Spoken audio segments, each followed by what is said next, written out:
Hello, I'm Executive Chef Joseph Schulze, and welcome to our kitchen.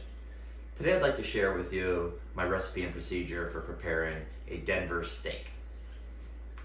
You may recall in a recent video where I was demonstrating the family style beef short rib cooked sous vide. Well, that second piece of chuck flap that I had, we're gonna make it into a Denver steak. So join me now as I show you how I prepare this. Well, here we are with our chuck flap, and we have our dry age bag. Let's go ahead and insert it into the bag. I like to fold the ends over so I can make certain to avoid getting any debris onto the areas in which we'll seal. We'll fold this back over. And we are ready for vacuum sealing. Before vacuum sealing, you must determine what type of vacuum sealer you have. There are two main types, external and chamber. The external vacuum sealer is like a food saver. You have the unit, you put the product in the bag, and you slide the edge of the bag into the unit and vacuum seal or vacuum and seal, whatever your technique or whatever you're doing. And that's, it does the vacuum sealing. A chamber vacuum sealer is what I have in the view, and you will see. It has the lid, and you put the bag and the product inside the vacuum chamber, and it creates a oxygen-free environment, pulls everything out, and seals the bar, or seals the bag. So, if you are using a chamber vacuum sealer, this is ready to go in as is. If you are using an external vacuum sealer, you must insert the sleeve into the bag.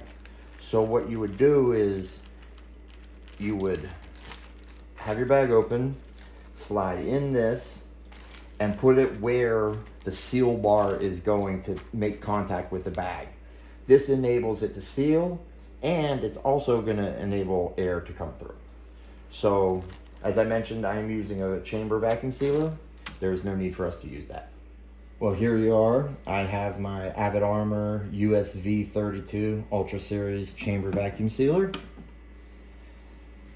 Powerful as a industrial one, however, half the price and half the weight.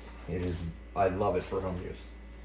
So now, as you see, I've lined my spacer there with plastic wrap, as I don't want to get any blood or any materials onto my surfaces in here.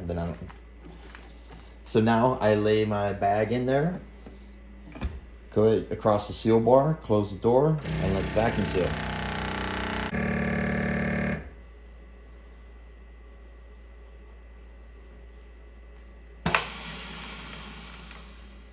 Well, now that our vacuum sealing is complete, we will transfer our product to a sheet pan lined with a wire rack and place it in a refrigerator for 28 days. Be certain to label your tray and set a reminder in your calendar so you don't forget it. And one more bit of information. You might want to get yourself what's called a hygrometer. A hygrometer is a little device that measures humidity in the air or in a gas. So right now in our main kitchen, we are at 44% and 77.3 Celsius, 8.3 Celsius is the temperature. I will be placing this in a refrigerator that is downstairs in the basement, and we are not in and out of it too often. Therefore, the percentage of humidity kind of hangs right around the 20 to 22% range, which is going to be fantastic for a much faster dry aging process.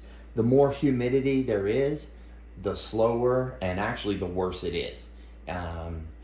Dry aging is merely controlled rotting, and if there's too much moisture, it's just going to be bad all around. Here you are after 14 days. The weight when we started off with this piece of flap was 29 ounces. It now weighs 21 ounces. So as you have the nice dry color on the exterior, what you're going to do is we want to remove that. This is sometimes called the bark. So what I'll do is I start off very lightly and take small pieces because I don't want to, you know, cut away too much, you know, edible product. So as you see the nice color in there, and this is gonna be very flavorful. It's gonna be amazing. Here's a better shot of the interior. So when doing the dry aging, it's important to have you know, a consistent, stable humidity level. So I recommend having a hygrometer, and then you put in your cooler so you're able to keep an eye on it. Ours turned out about 25 to 26% humidity, and therefore we are able to get a relatively fast dry aging on this. Now, I'm not gonna lie to you, this is the second piece I did. The first piece, I went at 21 days, and all this was so dark. I pretty much made bresaola out of it rather than, you know, could eat it as a steak. Unfortunately, I could not do anything with it. It was over dried, and then I had to redo the process and start this over.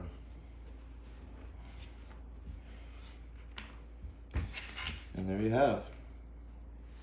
Now, from here, what we have, this is called, or sometimes referred to or called, a Denver steak. And we could just sear it, sous vide, grill it, whatever you want to do, and then serve it that way. Or I could even take this, maybe portion it smaller, and then cook it as a short rib. There are many things you could do with it. So from here, beautiful marbling, and then the smell on it is earthy, has a nutty smell to it as well, which is very indicative or common with dry aging of meats.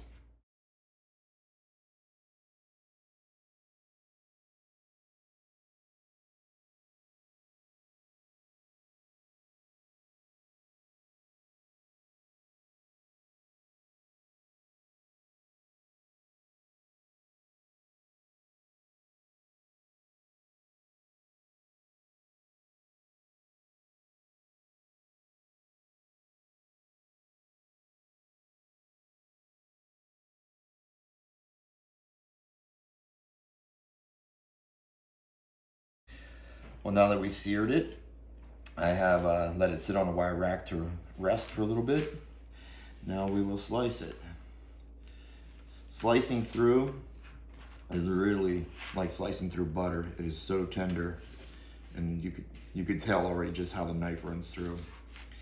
And looking at the lovely marbling inside there, the fat. Oh yeah. Yeah, once you do dry aged beef, you really have a hard time going back to just a regular old steak.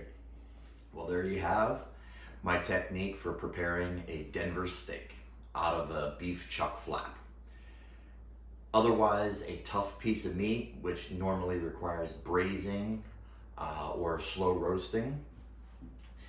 I showed that, you know, by dry aging, we're able to tenderize this tough cut of meat and make it, you know, chewable and palatable by, you know, slicing it thin and eating it medium rare to rare as it is. The nutty, earthy flavor from dry aging is present, and you know, we lost about 8 ounces of the weight, so which is probably about 25%, and we could have aged it a little longer. But because this was a remake, as I went 21 days with another piece and pretty much wiped it all out. There was nothing left. The dark color went all the way through. It was not, you know, bad to eat. You know, it wasn't rotten. However, I think it was just a little too far for me, or my personal preferences. So 14 to 21 days is pretty decent for a steak. Again, depending on how rich and earthy you're looking for at the end result. And also, keep in mind that when you trim that off, that's all waste. So you still want to maintain a certain level or a certain amount of usable product at the end of the day. Otherwise, you're just throwing money down the toilet. Well, I hope you enjoyed today's presentation. And if you have any comments, questions, please leave them below. And if you've not done so, please subscribe to us. Be up to date with our latest videos. And thank you for joining us. Yod Fayed.